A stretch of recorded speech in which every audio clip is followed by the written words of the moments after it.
What is up, and welcome back to Beyond the Arc with Brandon Silvers. As always, I am your host, Brandon Silvers.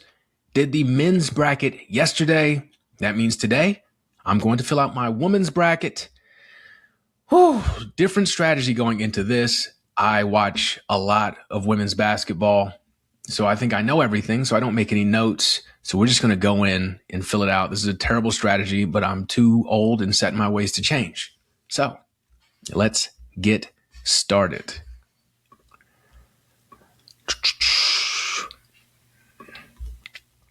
All right. Game 1, UConn, UTSA. Pretty easy UConn pick there. But then we've got the 8-9 matchup. So another difference between the men's and women's tournament, there are going to be fewer upsets on the women's side just because of how the sport is. You've got the top seeds have home court advantage through the first two rounds, and there is still a talent disparity. So if you're going to get an upset, it's going to be 8-9, which is technically not an upset. It's a toss-up. Maybe 7-10, 6-11 at the most. So we've got an 8-9 matchup here. Iowa State, a little bit of a disappointing season for them, but they do have Audie Crooks, who had an incredible year. Let's pull up their roster. 22-9, 10-8 in the Big 12 under Bill Finley. So yeah, Crooks, 25.5 points, 7.8 rebounds a game. Jada Williams, Arizona transfer, she was really good here, 7.7 assists. And then you've got Syracuse, who kind of flew under the radar. I think they had a tough year last year after losing their star Daisha Fair. Last year they were 12-18, but they bounced back this year, 12-6 in the ACC, 23-8 overall. Layla Falia, who I think she was Michigan and then Texas. Yep, Michigan, Texas last year, was hurt, but she has been really good for them, knocking down threes. This is a good little matchup here. I'm going to go. Let me check one more time. Syracuse, how much size do they have? Okay, their star is obviously a center.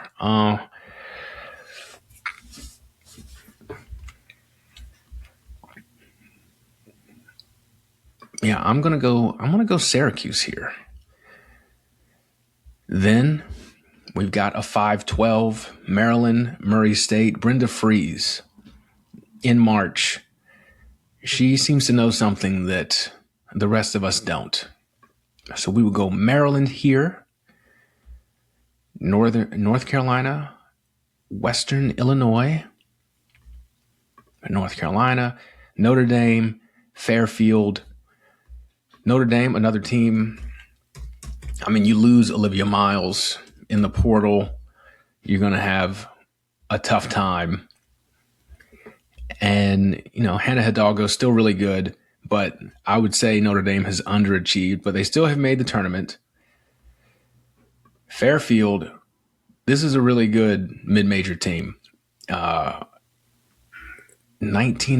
I believe they are like 58-2. Yes, 58-2 over their past 3 seasons in conference play, 3 straight tournament appearances. Have not won a tournament game yet, though. Megan Anderson, Katie Lamoro. I'm sure I messed that up. I apologize. Just a little bit too much firepower here at Notre Dame for Fairfield. Then we have Ohio State, Howard, going Ohio State here, Illinois, Colorado. let's check these schools out. Illinois out of the Big Ten, 9-9, 21-11 overall. Shauna Green's the coach. Barry Wallace, sophomore, big season, 18 points a game. Okay. Aaliyah Guyton. Okay, yeah, she was at Iowa. 23rd in the nation in scoring. How do they compare to Colorado? So this is a team that struggles to put the ball in the basket. Automatic red flag for me. I don't know. I like seeing points. That's my bias. Oh, Ziona Walker. I remember her being at Kansas State. Okay. So she had a good year. Red flag for me. They rely a lot on smaller guards and struggle to put the ball in the hoop, which is the name of the game. So we're going Illinois here, as you can see. Then, Vandy, Michaela Blake's incredible. Moving on. South Carolina, incredible. Moving on. Which would set us up for either a South Carolina-Clemson matchup in round 2 or a battle of the real USCs. 8-9. Sean Poppy, the coach at Clemson. They have a Mia Moore, not a Maya Moore. Very close. First tournament since 2019. But they were a fixture here for a little bit with Jim Davis.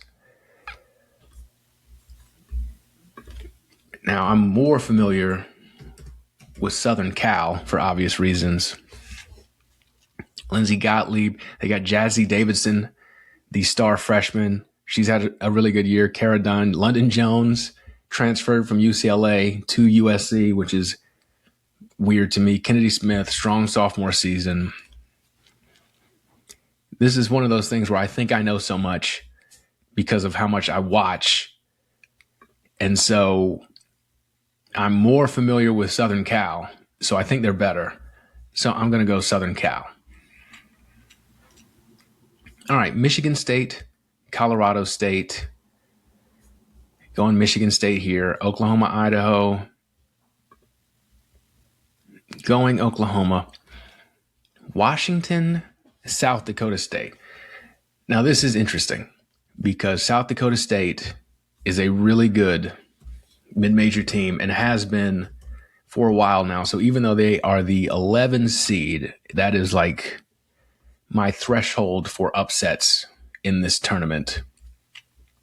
As you can see, this is their 4th straight season making the tournament, and they have won in the first round 2 of those seasons. Not a stranger to the upset. Brooklyn Meyer, one of the better mid-major players in the country, 22-8. Let's see what we got for Washington. In the Big Ten, I have to always remind myself of that because it's weird. They made the first 4 last year. Back, Mike Neighbors had them really good. This was the Kelsey Plum years, I'm pretty sure. Sellers, Avery Howell, Southern Cal transfer. She's been really good here. But again, this is a team that when these teams, similar to the men's side, when they don't put up a lot of points, I feel like they're leaving themselves open to an upset. Their team stats, nothing really stands out. This would be a hell of an upset.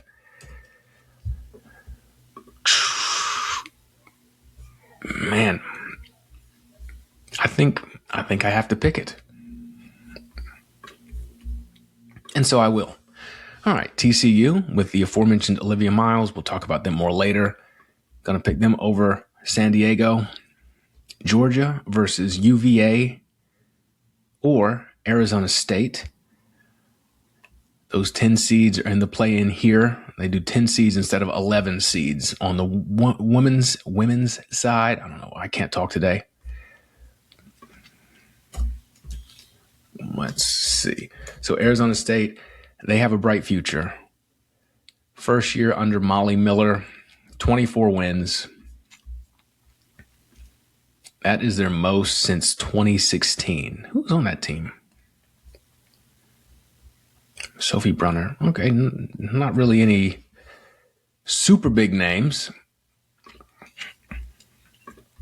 But yeah, first year under Molly Miller, she was at Grand Canyon last year. Gabby Elliott, McKenna Brackens, Carrera. Last year, Poa, LSU transfer. So they don't put up a ton of points. And then Virginia.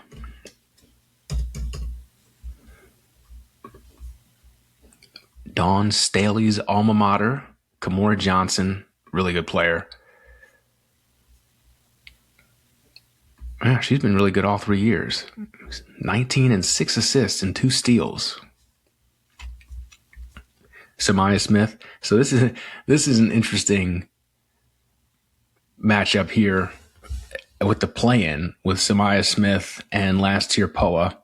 If you read internet rumors, both from LSU, you put the rest together.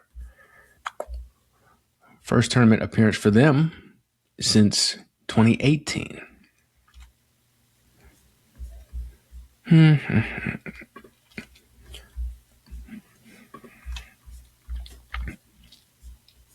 Let's see. Schedule and results. Okay, lost to Vandy. Virginia lost to Vandy. Beat Louisville by 2 at Louisville. That's a very big win. And lost to North Carolina. Arizona State. Lost to Texas Christian big time. Lost to Virginia. Lost to Baylor. And Virginia again. Now, let's take a look at Georgia.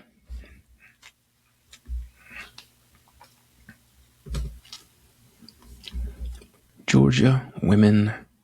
Katie Abrahamson Henderson. That's a lot to say. Danny Carnegie, Georgia Tech transfer. Unreal.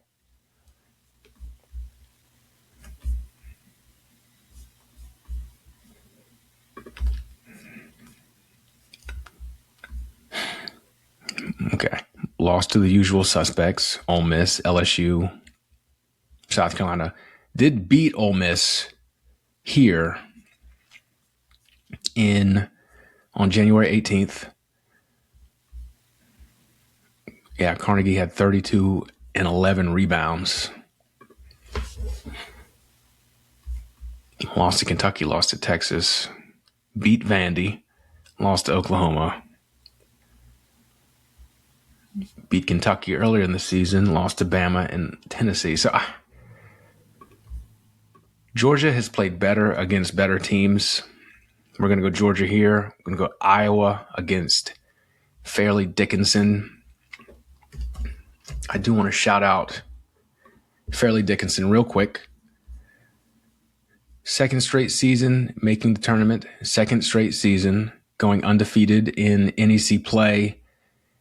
Ava Renninger and Kayla McDonald, they're 2 sophomore star guards. Unfortunately, not enough to pull the upset against Iowa, who is really good, and we'll talk about later, but a good season for them. Good couple of seasons for them. UCLA over Cal Baptist. Oklahoma State and Princeton. 8-9 matchup. Oklahoma State 4th in the Big 12. J.C. Hoyt's the coach.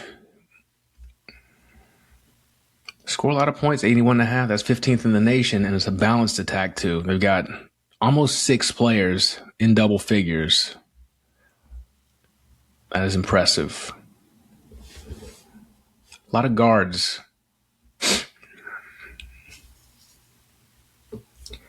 Let's take a look at Princeton.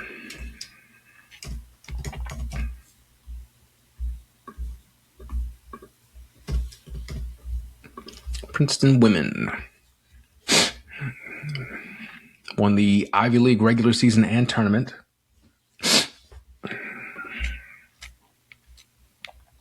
Yeah, they've just been making the tournament forever. Courtney Banghart was their coach before going to North Carolina.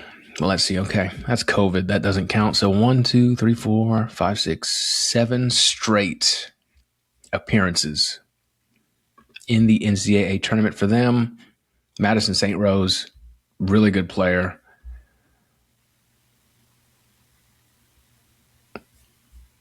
And Fatima Tall, she was really good down the stretch in their conference tournament run.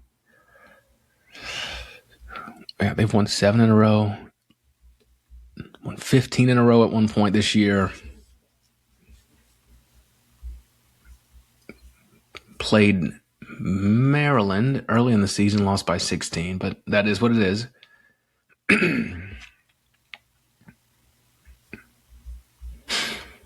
Check out Oklahoma State's schedule. See if we can get an idea. This is where you separate yourself, these matchups. Oklahoma State lost to Oklahoma, lost to Baylor, lost to TCU, beat Iowa State by a lot. Beat Texas Tech.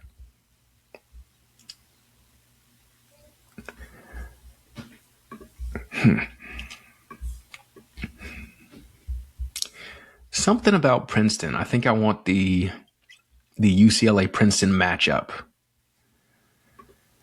So we're going to go Princeton here. Ole Miss and Gonzaga. Ole Miss. Minnesota and Green Bay. Going Minnesota.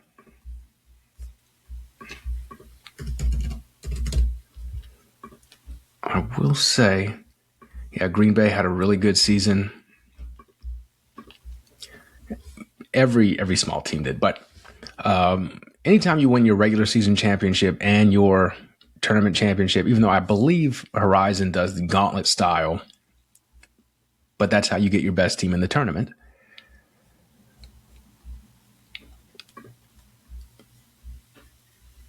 And real quick, we will look at Gonzaga. So 48. Lauren Whitaker, that's right, freshman from Australia, New Zealand. Sorry. Won Conference Player of the Year and Rookie of the Year, 19 and 10. So I don't think they're going to win this game, but definitely keep an eye out for her against Ole Miss. Although, as we know, that Ole Miss defense always comes ready to play.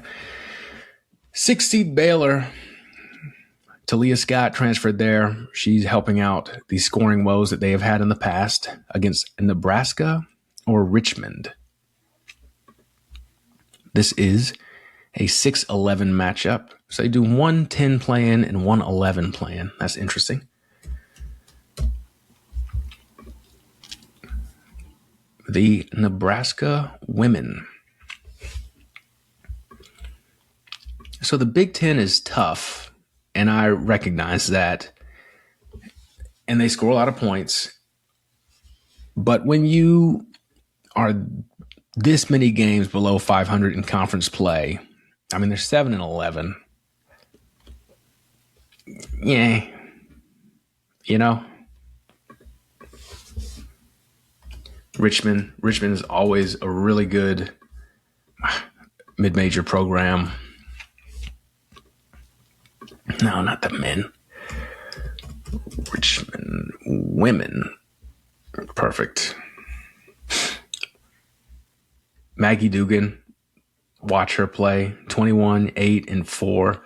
Legitimate WNBA prospect in the draft. We got the CBA verbally agreed to at least. So there will be a season, I'm hoping. Sign the paperwork.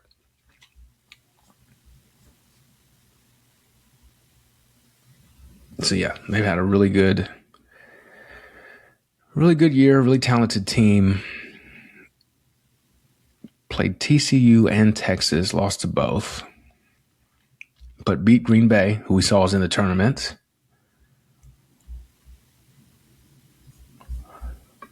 Let's see what we got. But I don't think either one of these teams is good enough to beat Baylor, because that would be a big upset. Then Duke, 3 seed, versus 14 seed College of Charleston. I literally just got back from the send-off party for the College of Charleston.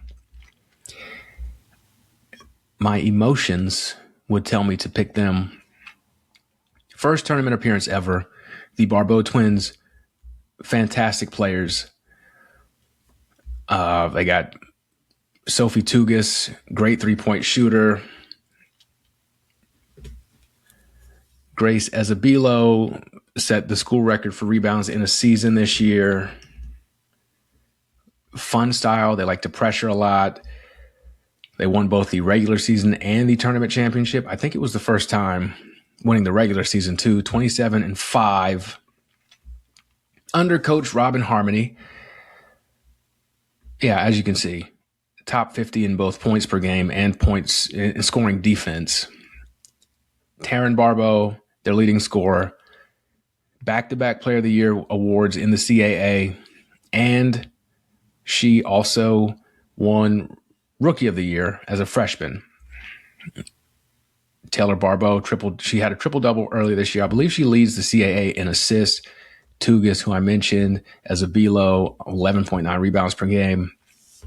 At the end of the CAA tournament, Jamie Hill was starting in the starting lineup. Good shooter. She's gotten more aggressive driving the ball as well.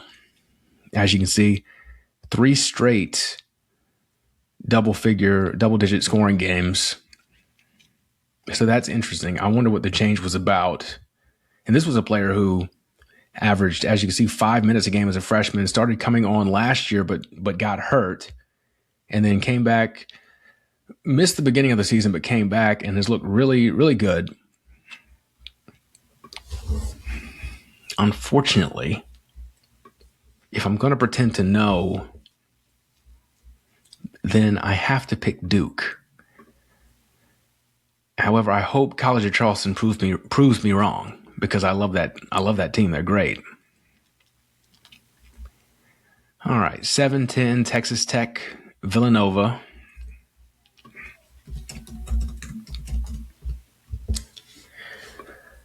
Let's double check and make sure we know what we think we know. Texas Tech, another good defensive team, top 50 in points allowed, 12-6 in the Big 12.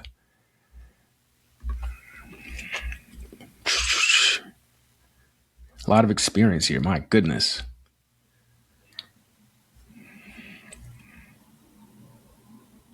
So everyone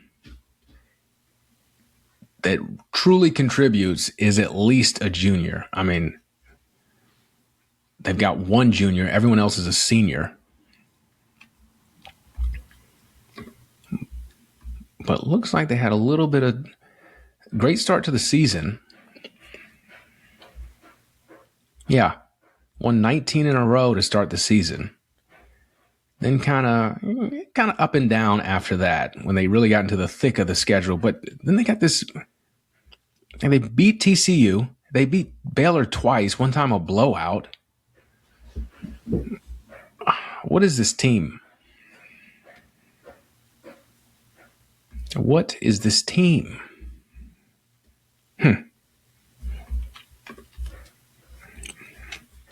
And this is the first tournament appearance since 2013. So this was a team that won the national championship in 1993 with Cheryl Swoops. I mean, look at that. Beat Ohio State 84-82. Swoops had 47. Not bad. Houston Comet star Cheryl Swoops. All right, let's look at Nova. Second in the Big East behind UConn. Jasmine Basco, sophomore, 19 a game.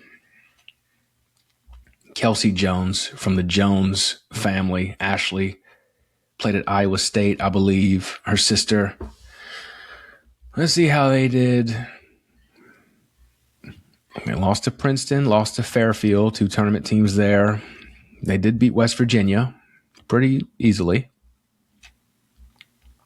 Lost to Connecticut by a lot. That happens. And lost to Connecticut again by a lot. That happens. We're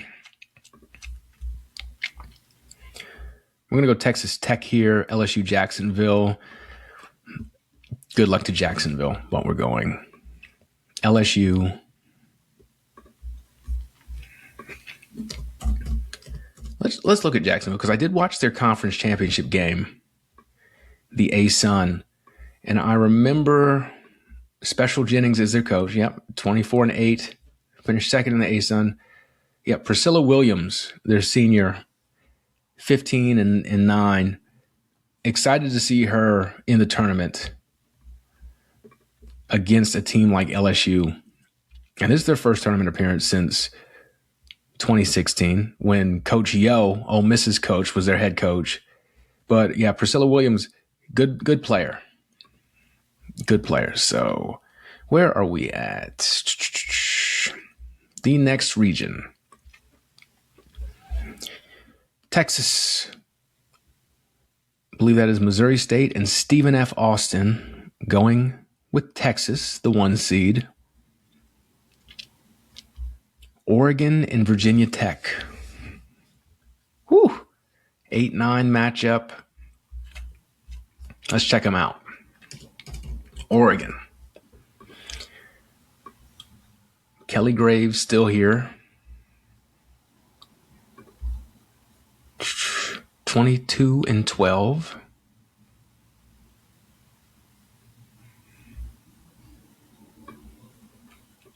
As you can see, the Sabally Ionescu years when they were winning 30 games a year, they would not have beaten South Carolina in that COVID tournament, though.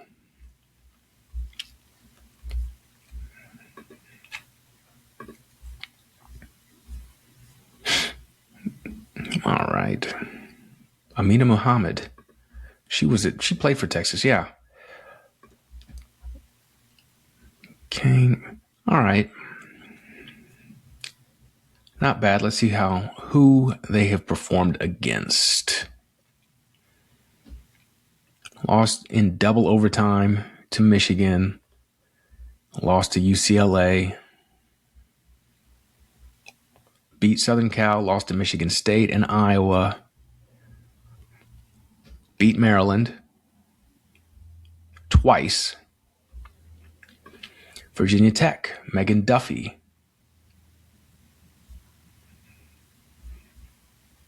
Former Marquette coach. Virginia Tech, 23-9, 12-6 in the ACC. Oh, yeah, Carly Wenzel. Let's see how they've done.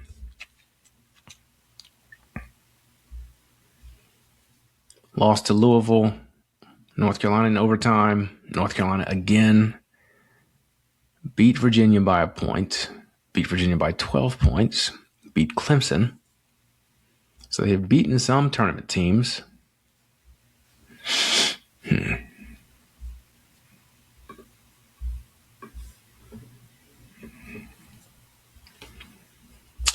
I think we're going to go for a little 8-9 toss up. We'll go Oregon. I don't know how strong the ACC is. Kenny Brooks in Kentucky against James Madison, going with Kentucky. West Virginia versus Miami, Ohio. West Virginia, Bama, number 11 seed Rhode Island, going Bama. 3, Louisville versus 14 seed, the Catamounts of Vermont. going Louisville. Here's a matchup. 7 seed North Carolina State versus 10 seed Tennessee.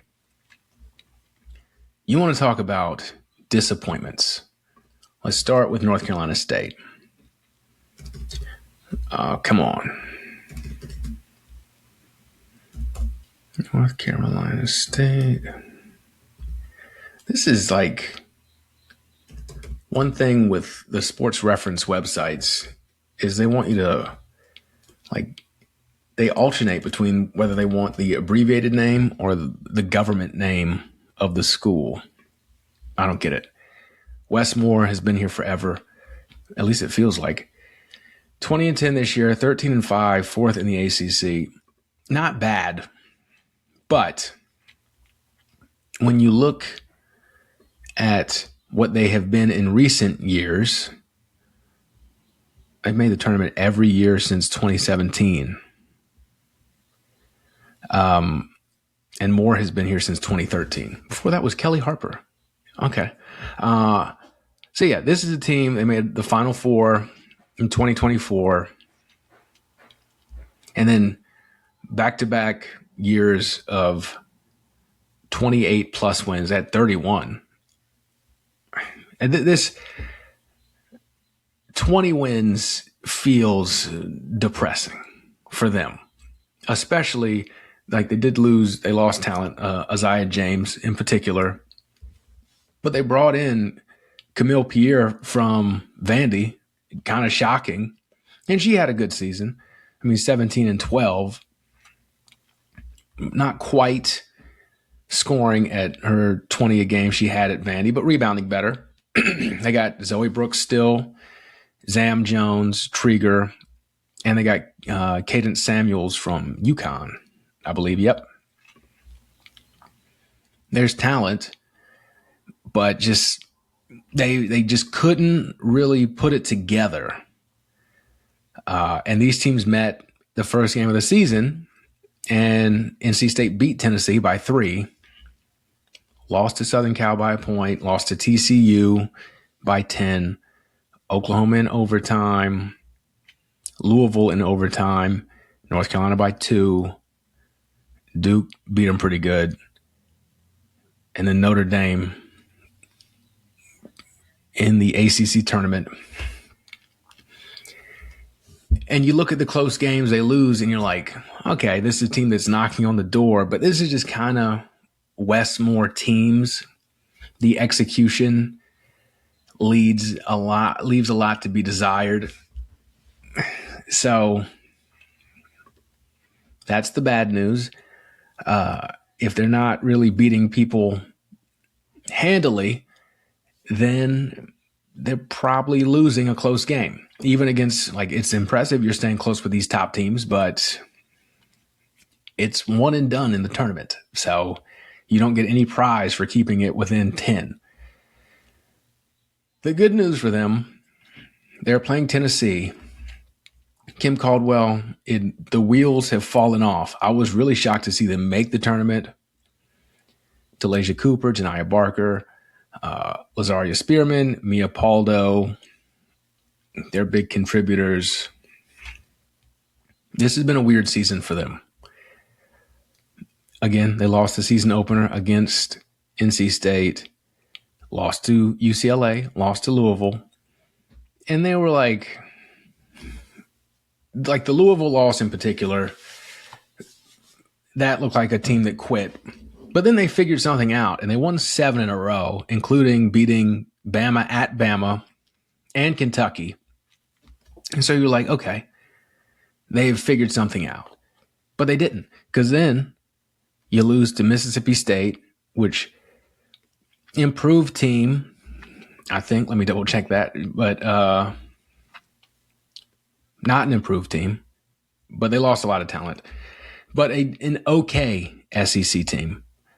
Not above 500, but one of those opponents where anyone can beat anyone in the SEC any night, and that proved it. And then you follow that up with a blowout loss to UConn, who avenged their loss last season. Then your worst loss in the history of your program against South Carolina. But you can say, hey, that's South Carolina. Fine. This is where things have fallen apart. Going into this game, they have lost 7 straight.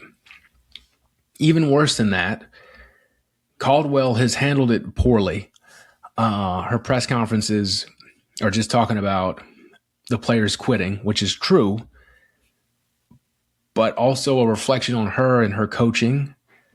I know there was a big thing in I believe it was the SEC tournament where Cooper, I believe it was Talasia Cooper, left the bench, which is when your star player is leaving the bench, that's probably not great. And going to the locker room before the game is over and not talking to the media, which honestly Caldwell should talk less to the media. So, yeah, Tennessee strikes me as a team that is ready for this season to be over. I do not think this is even particularly close. I will be stunned if Tennessee wins it and I accidentally clicked on them, and that could have ruined everything for all of us. NC State should win this one. I would be a lot more confident if they executed better, but they at least don't appear to be quitting on each other and on the season. I don't know what they're going to do with Caldwell. The hire was interesting because she uses kind of a gimmicky system, and it worked at a smaller level, but you would want to see how it stands up to the scout at a level like this, and they didn't do that. They hired her, and the other aspects of coaching seem to be overwhelming to her. So I don't know where they go. I don't know. Hindsight's 2020. They probably should have just given a bunch of money to Carol Lawson, but it is what it is. 2 seed Michigan, 15 seed Holy Cross. We're going Michigan. We are in round 2. UConn, Syracuse. Syracuse, former Big East opponent of UConn. Good season, Syracuse. You're going home. North Carolina, Maryland. 4-5 matchup. Let's come to that. Let's come back to that. We will talk about Ohio State and Notre Dame. I've got Ohio State, Vanderbilt, Illinois. I've got Vandy. South Carolina over Southern Cal. We will come back to Oklahoma, Michigan State, TCU over South Dakota State, Iowa over Georgia, Michigan over NC State. I've got Louisville over Bama. We will come back to Kentucky, West Virginia, Texas over Oregon, LSU over Texas Tech. We're going to come back to Duke, Baylor, and Ole Miss, Minnesota. We'll go UCLA over Princeton. All right. Maryland, North Carolina.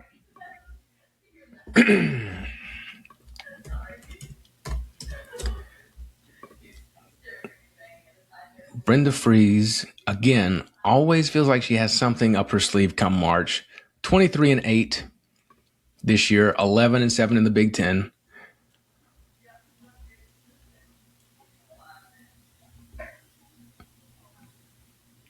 You got Alucci, who transferred from Duke, really good.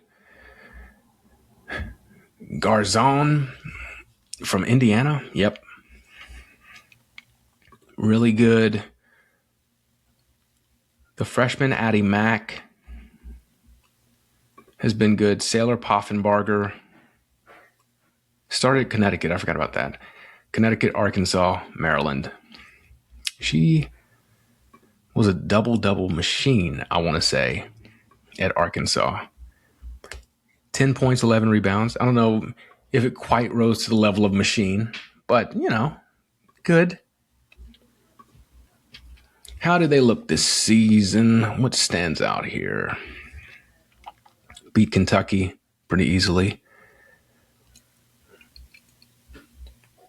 Big win. So they had this tough stretch here where they lost 4 in a row. And they were playing tough opponents. UCLA got them by a lot. Almost beat Iowa, but lost in overtime. Lost to Washington in double overtime. But rebounded to beat Michigan State. Beat Ohio State by 1. Lost again to Michigan by a lot. Not again. That was the only one. Michigan State was the other one. Okay. So this is a team. Man, I just like Brenda Freese as a coach, and we're going to see 12th in the nation in scoring, allows 63 points a game. What do the Tar Heels have for them? Again, the aforementioned Courtney Banghart, 75 points a game, allow 59. Harris Arnesalo, the UCLA transfer. Man. Again, let's see what they have done. UCLA, Texas, and Louisville beat them. Almost beat Duke. Beat Duke there. Lost to Louisville. I believe this is a Maryland win. I don't believe strongly, but that's not what March Madness is about. Michigan State, Oklahoma. Michigan State. Robin Freilich, Michigan State, 22-8. Kind of 3 straight seasons of 22 wins. 3 straight seasons of making the tournament. 3 straight seasons of Robin Freilich. Grace Van Sluten, really good.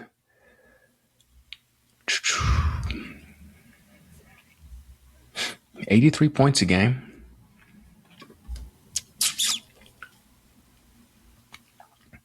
They had a really strong start to their season, too. Only lost to Wisconsin. Started off 17-1 for losing to Iowa. Now, part of that is not the toughest non-conference schedule. They did beat Clemson, who is in the tournament. And they beat Ole Miss. Beat Ole Miss pretty easily. Lost to Michigan in overtime. Lost to Maryland, we just said that. Beat Minnesota. Oklahoma. Beat South Carolina. I remember that. They've got that run and gun system. Aaliyah Chavez, the hyped freshman, leads the way there. 18 points a game. Not super efficient, but it is what it is. Reagan Beers, I still don't understand her being in this system, but she is. She averages a double-double. Sahara Williams, Peyton Verhulst.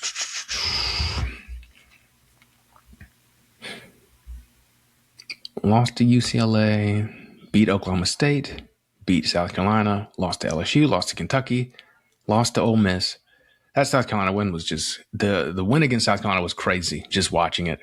Went to overtime, Chavez went off, but weird.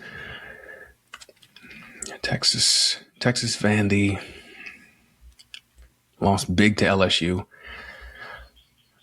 So I think the issue that I have with Oklahoma is their defense.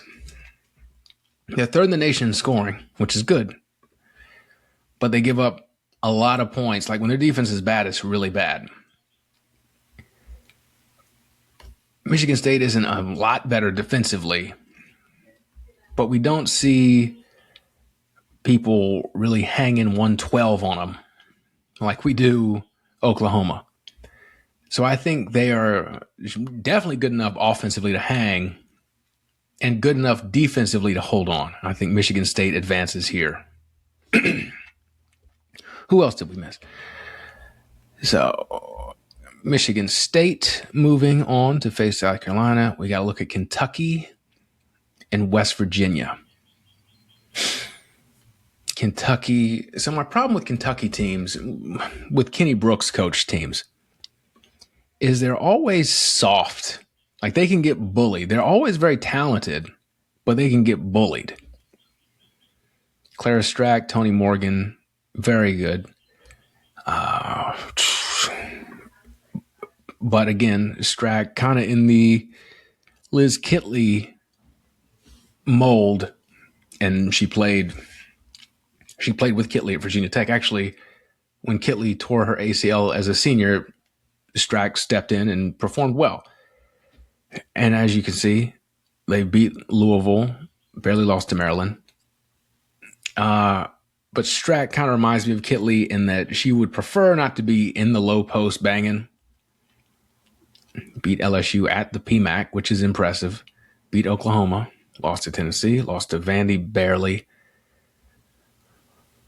Lost to Texas, lost to Vandy barely again, but beat Ole Miss, lost to South Carolina, and that was a disgusting game. They looked good there, but then South Carolina got their revenge in the tournament.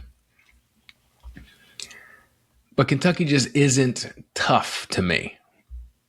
And I think you have to be tough to survive. And West Virginia, on the other hand, is tough. And this is a team defensively, especially. Like, let's look at, like, Tony Morgan is good for sure as a guard. 8.2 assists per game. Asia Boone as well. But I want to see turnovers. They block a lot of shots. Key and Strack. Tony Morgan, 3.5 turnovers a game. That went up to 4.3 in conference play when it got tougher. Even Key was up at 2.6, Strack. So this is what raises a red flag for me. Because when you look at West Virginia and you talk about toughness, another thing they have going for them is their guards are incredible. Gigi Cook, Jordan Harrison, Sydney Shaw. You got Kiara Wheeler, a forward who transferred from Norfolk State. But they are fantastic at forcing turnovers. They force 22 turnovers a game. And that still was good, 20 and a half in conference play when the schedule got tougher. They move the ball. They rebound. They're tough. They apply a lot of pressure.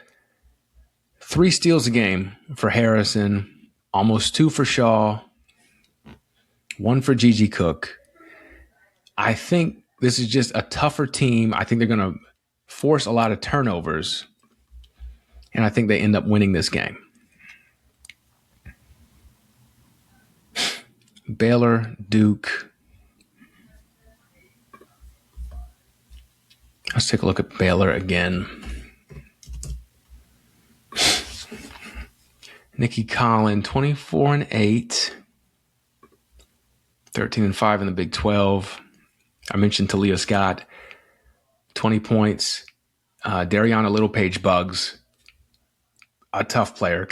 This team kind of reminds me of West Virginia, honestly, but averages a double-double, points and rebounds.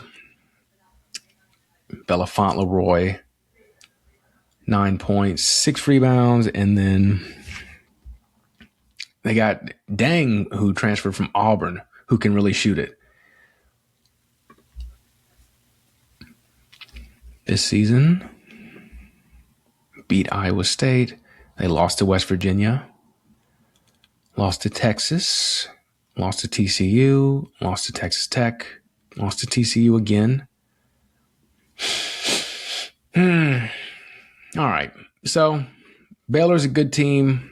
I don't think I quite see enough to think they're going to upset Duke. Although Duke loves to stop scoring, I think Baylor loves to stop scoring as well, even with Talia Scott. And I think Duke defensively is better. Ole Miss, speaking of teams that like to go on scoring droughts, and Minnesota.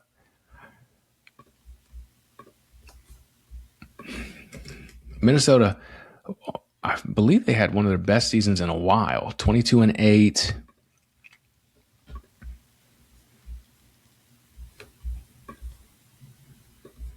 Well, they made the tournament for the first time since 2018 and finished above 500 in conference play for the first time since then.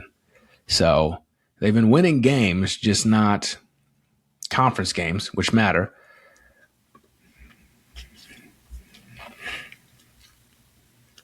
Grace Grocholski, pretty balanced attack. Briley Glenn, Kansas State transfer. 5 players averaging double figures. Pretty good defensive team. Lost to Maryland by a point in double overtime. Beat Southern Cal. Lost to Michigan. Lost to UCLA. Beat Ohio State. Lost to Michigan State. Lost to Ohio State. Ole Miss. Better scoring with Cody McMahon, the Ohio State transfer. They have made, this is their 5th tournament appearance under Coach Yo. So, Diamond DeShields' sister, Sierra Thanu, Latasha Lattimore.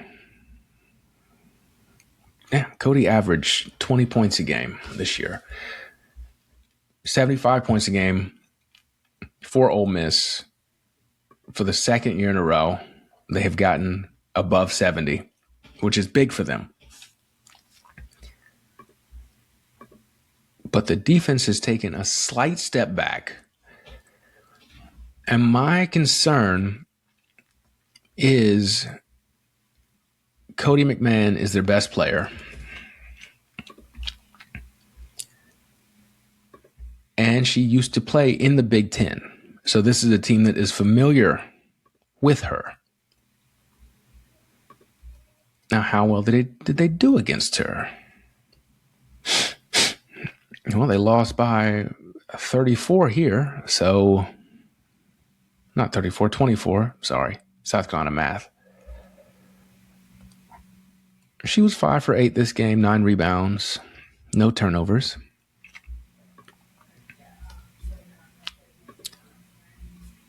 And then last year, lost in overtime. Minnesota lost in overtime to Ohio State. A pretty good game by Cody McMahon. 25 points, 6 assists, 4 rebounds. All right, so they're familiar with her, but she has played well against them. So I think we go Ole Miss here. Wonderful. Moving on to the Sweet 16. UConn and Maryland. It's UConn. Vandy and Ohio State. This one could be fun because Ohio State scores a lot of points, as does Vandy. Kevin McGuff is their coach, just about 82 points a game. Jelani Cambridge, 23 points a game. So this is going to be a matchup between Jelani Cambridge, 23 points, 6 rebounds, 5 assists. Excuse me. And Michaela Blakes, who is incredible. And Chance Gray for Ohio State is also good. 26 in conference play for Cambridge. And she's from Nashville, as is her sister, Kennedy. That's a fun little something to keep an eye on, playing the old hometown team. Cambridge scored 41 against Illinois this year. Vandy, 27-4, almost 85 points a game. Blake's incredible, 27 a game. Should be player of the year. As good as Sarah Strong has been at UConn. She averaged 30 a game in conference play. So we're all going to win with this game. That's the good news. But who will actually win the game? Vandy, this is Vandy's best season since 2007.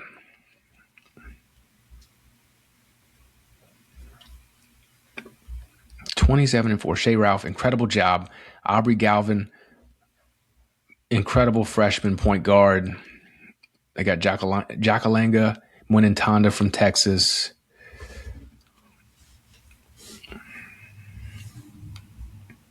This is going to be a high-scoring, fun game to watch, but I like Blake's to lead Vandy over Ohio State.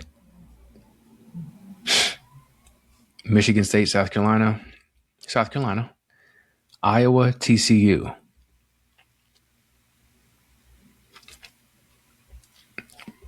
Let's see if we can come back to that one. Louisville, Michigan. Let's see if we can come back to that one. Texas, West Virginia, Texas. Duke, LSU. We're going to have to talk about that one. UCLA and Ole Miss. Ole Miss, you can't score enough to beat UCLA. And they have too many weapons for you to defend. Iowa, TCU. So TCU, this has become like the spot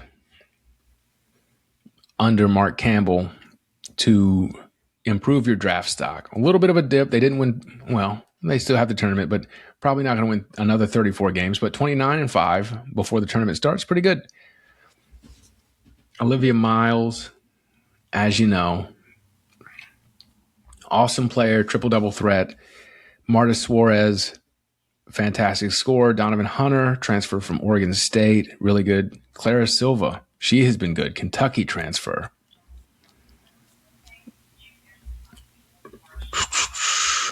Man, this is just a team of transfers. Maddie Schur, Kennedy Basham. This is just everyone's from somewhere else.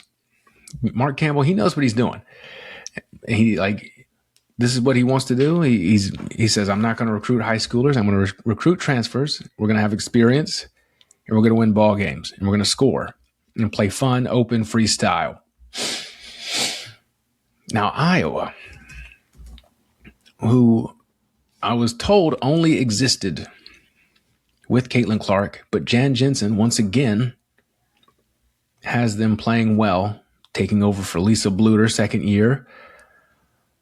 26-6 this year, 15-3 in the Big Ten. Just a good program, honestly. I don't know if their fans are still terrible. I would guess so, but a good program. Ava Hyde and their big center, really good. That would be an interesting matchup between her and Clara Silva and Basham. Hannah Stuelke still here, a senior. Chit Chat Right, one of the best nicknames in the country.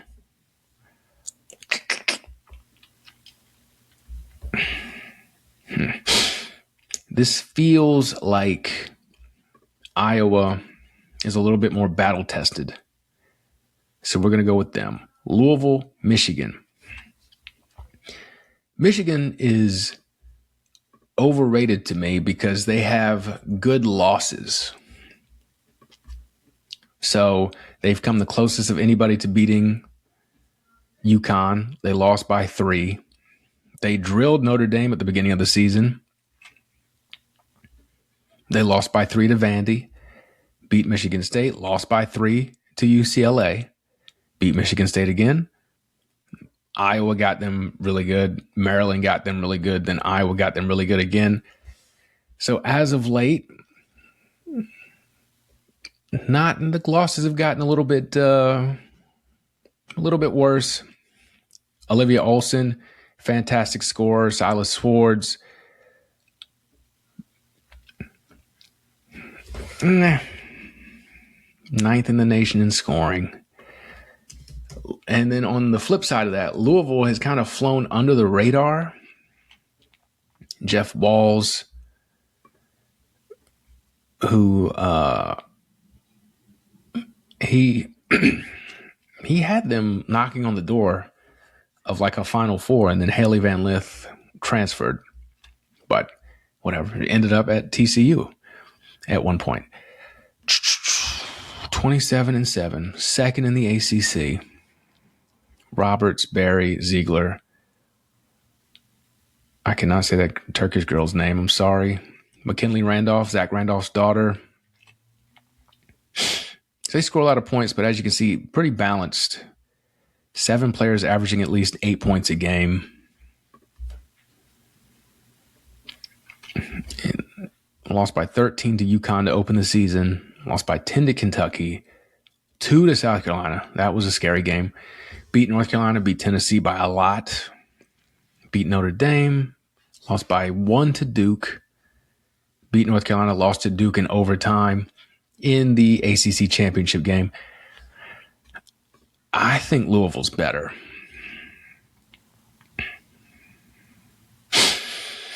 Then we're going Duke, LSU. This is interesting because these teams have played, and Flau'jae Johnson really was in Kara Lawson's face because she was angry at Kara because Kara benched her for Michaela Blake's, a better player, over the last summer, the Team USA experience. And you know LSU is not humble. So they played December 4th, and LSU won by 16. This was when Duke was stinking it up because this loss made them 3-6, and then they won 17 in a row. But they were bad. They lost a couple of tough games. I mean, Duke, UCLA back-to-back days, literally. That's hard. Lost to Baylor by a little bit to open the season. The West Virginia loss was terrible. That was a holiday tournament, I believe. Or one of those early season tournaments, and there was like a kerfuffle at halftime, and West Virginia had 5 players available or something sad in the second half, and they still beat Duke. But let's look at this game. Again, a long time ago, Flau'jae had a good game. I will give her credit. 18 points. And Duke, I mean, they shot 50% from the field, which is good for Duke. 25 rebounds, not going to get it done. They just beat them. I mean, they let LSU hit almost 60% of their shots. And when you are a defensive team and that's what you give up, not good. So we get a rematch to see if we can get Kara Lawson's revenge. LSU doesn't play anybody non-conference, first in the nation in scoring, but when you're beating up on Houston Christian in southeastern Louisiana, and let's see, they opened with 8 straight 100-point games because they played nobody, respectfully, until they played Duke, and they beat Duke, so it is what it is. But then they open up SEC play with 2 straight losses. But they beat Texas, Oklahoma, Bama, lost to Texas, lost to South Carolina for the millionth time ever, beat Ole Miss. That was a crazy game because Ole Miss just stopped scoring. Beat Oklahoma by a lot in the SEC tournament, again to lose to South Carolina. The interesting thing is that Malaysia Fulwiley has started to come on because Kim's just let her play. But that's a problem because LSU is just vibes and energy, not really execute or anything. It's kind of like watching a really good AAU team. And it works to a point, but there's just emotion-driven, trying to get out and run, don't want to do anything in the half court. Duke's normally pretty good at forcing teams to play in the half court, but they weren't in December. Will they be better?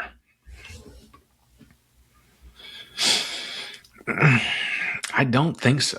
I think the talent for LSU is too great, and I still don't trust Duke to score consistently. So let's see. We have got UConn, Vandy, South Carolina, Iowa, Texas, Louisville,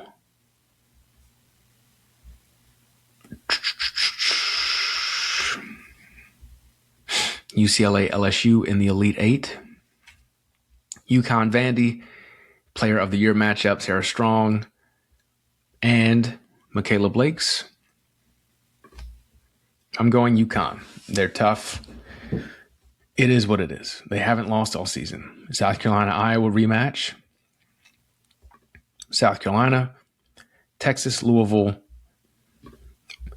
Texas.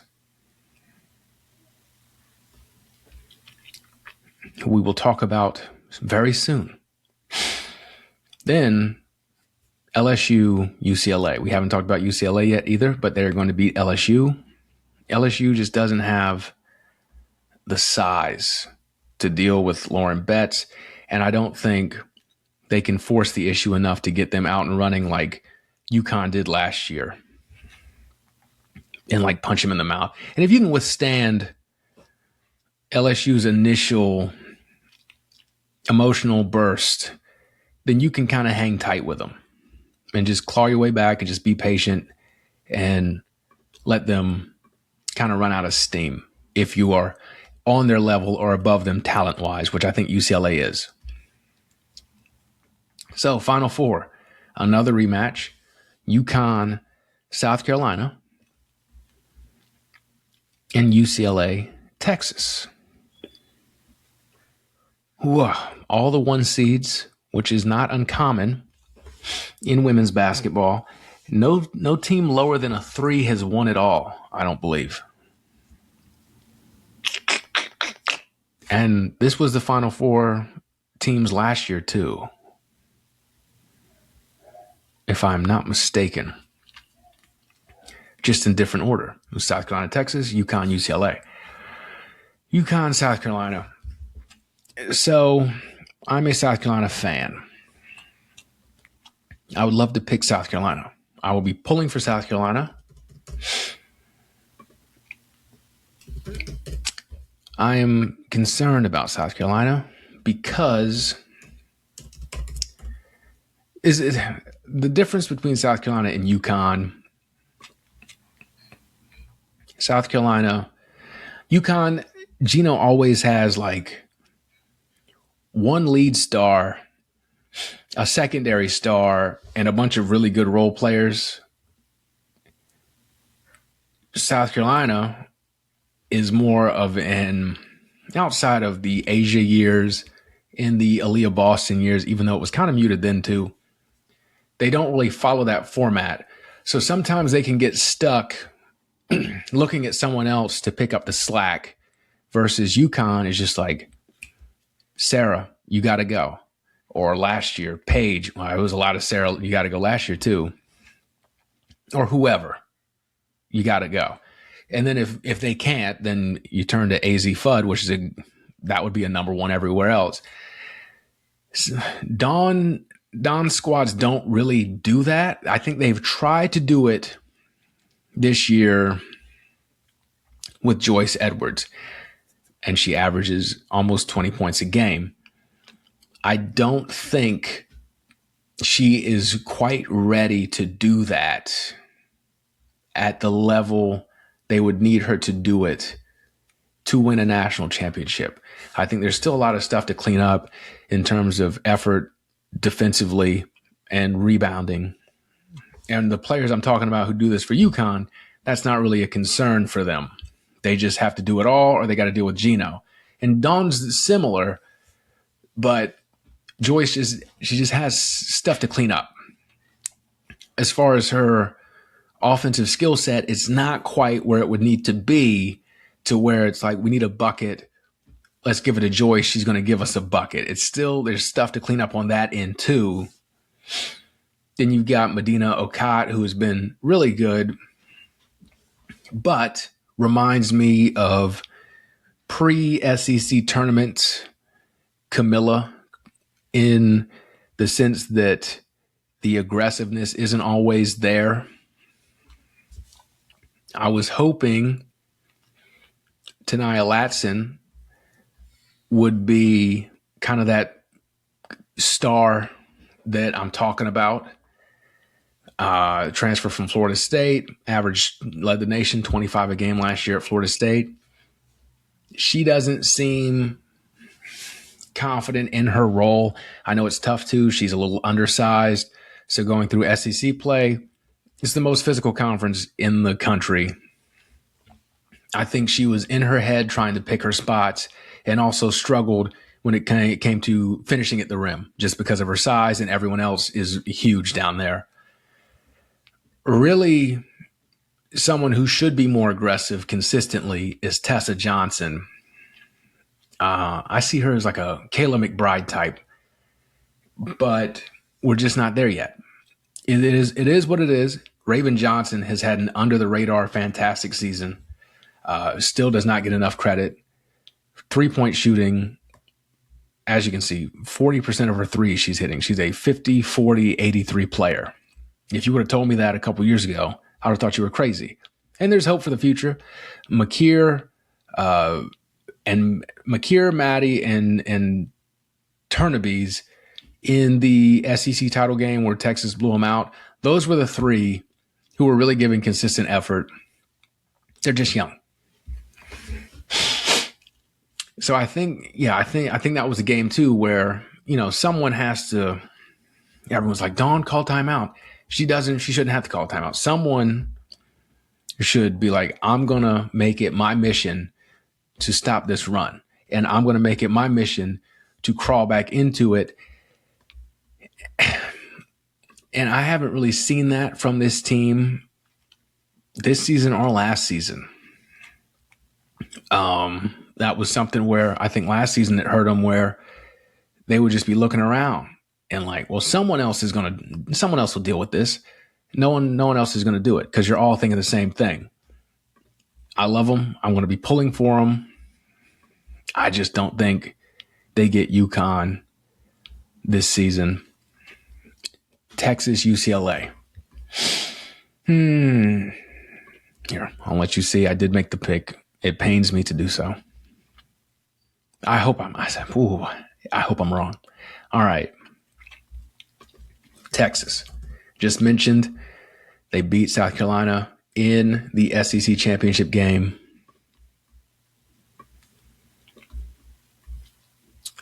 $31 wins.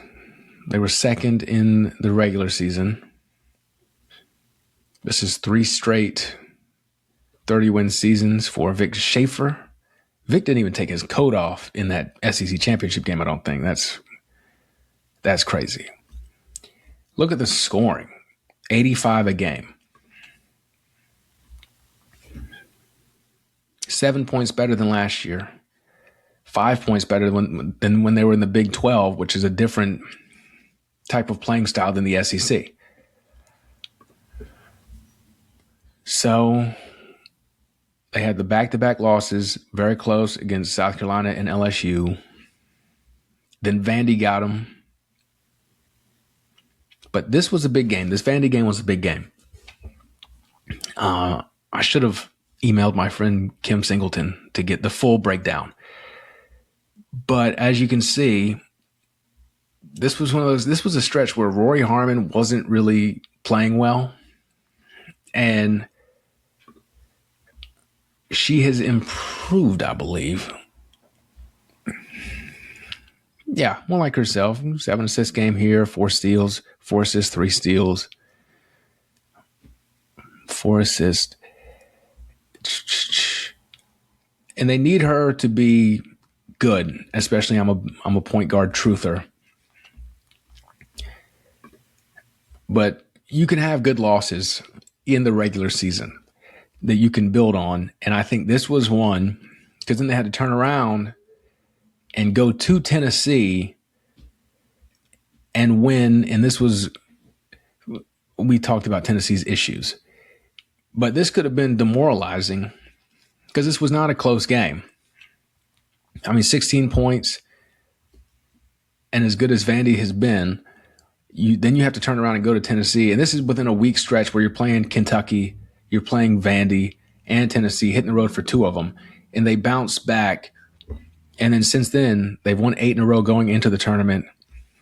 The game against South Carolina, that was unreal. That was over immediately. There was it Duke, Louisville went to overtime, and then they had the little score in the screen, and it was like 14-0. I was like, whoa. Was South Carolina watching the ACC championship game too? I don't know. For Texas to do this, they need Rory Harmon to be good. They don't need to shoot a lot of threes, but they need to make the ones they shoot, as you see they did against South Carolina here. 4 for 7. Perfect. The X factor for me is Justice Carlton. You pretty much know what you're going to get out of Madison Booker. But Carlton, I feel like whenever she's playing well, they look unstoppable. So Carlton, Jordan Lee is another player who she's very good. Defensively, she's like their Tessa Johnson. Like, she's going to shoot it. She's going to defend. Very good little guard. But Justice Carlton, however good she is, that matters. And this matchup here with UCLA too is going to be fun because you got Kyla Oldacre for Texas. And what can she do against Lauren Betts? Now, the UCLA thought a lot of experience. You got the Utah transfer Neepkins. You got the Oregon State Washington State, good Lord. Same state, basically. Leisure Walker. They have fit in very good, very well. All of these players, 1, 2, 3, 4, 5, 6 players, seniors, extremely experienced. They've made deep runs before. Hold on, let me go to the history. So, yeah, Final Four last year against UConn, like I said. And then, was it the Elite Eight where they lost to LSU? One game, they've lost a single game this year, and it was against Texas. This would be a rematch. And in that game, Justice Carlton, 10 points, 6 rebounds off the bench. And Rory Harmon, 26 points, 5 assists. And of course, you get your 16 from Booker, 13 from Lee. I should have checked that before I spoke, but thankfully, I sound smart anyways.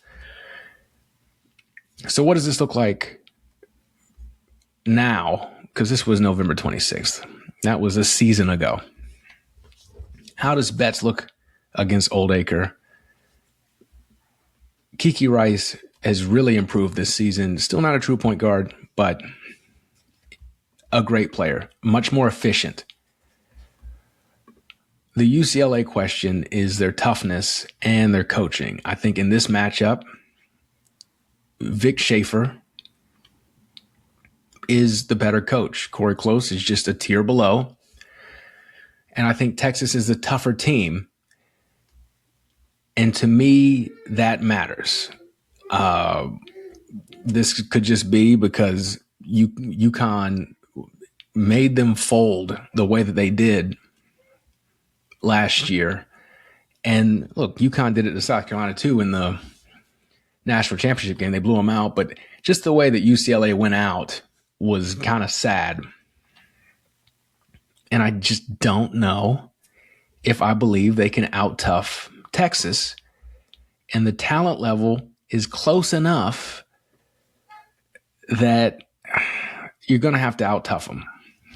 I mean, we're talking about, this is the Final Four. So I think I have Texas, UConn in the national championship game.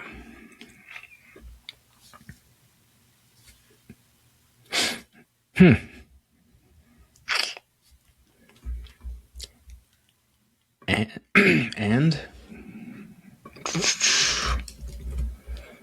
we have not talked about UConn. And I will say, Vic got him, didn't he? He 2017 at Mississippi State, 66-64. Was it Morgan William hit the shot? in overtime. Let me make sure Vic was there. Yep, Vic was there. So he's got that going for him. Not too many people can say that. But look at this team. And I get they haven't played the toughest schedule either. And you want teams to be battle tested. But again, this is UConn. So they're probably like the benefit of being well rested going into the tournament probably outweighs the negatives of not being battle tested. And they've played some teams. But the conference schedule really has been much softer than UCLA, South Carolina, Texas. Not even close. And you've got Sarah Strong and AZ Fudd. And Sarah Strong is the best player in college basketball. I think Blake's is the player of the year, but she's the best player. I guess the other question would be, what are they doing for size here? And this is where a Justice Carlton would come into play.